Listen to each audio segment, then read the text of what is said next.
मानव समाचार, मानवता के हक में।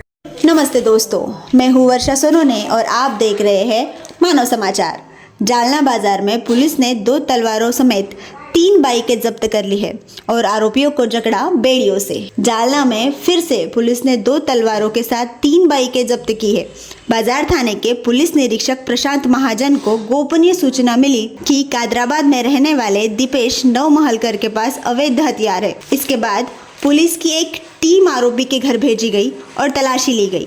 आरोपी के घर से 2 अवैध तलवारें मिली है। उसी के साथ उसके घर के सामने खड़ी 3 बाइकें भी जब्त कर ली गई। इसी बीच पुलिस ने आरोपी दीपेश नवमहलकर को हिरासत में लिया है। दीपेश नवमहलकर के घर से कुल 4,12,000 रुपए जब्त कर लिए गए हैं। ऐसी ही खबरें देखने के लिए जुड़े रहिए हमारे साथ मानव समाचार। काल दिनांक 23/12/2023 रोजी रात्री पेट्रोलिंगच्या दरम्यान PSI नरोडे व आमच्या डिटेक्शन टीमच्या अंमलदारांना दीपेश नवमहालकर राहणार पानिवेस कुंभार गल्ली याच्याकडे तलवारी असल्याबाबतची माहिती मिळाली। सदर ठिकाणी आमच्या स्टाफनी त्याच्याकडे कसून चौकशी केली असता त्याच्या ताब्यातून 2 धारदार तलवारी मिळाल्या। या तलवारी कडे चौकशी करत असताना तलवारीबाबत चौकशी करत असताना दीपेश याच्याकडेच अजून 3 मोटरसायकल, त्याच्यामध्ये 2 संशयित स्कूटी व एक यामा कंपनीची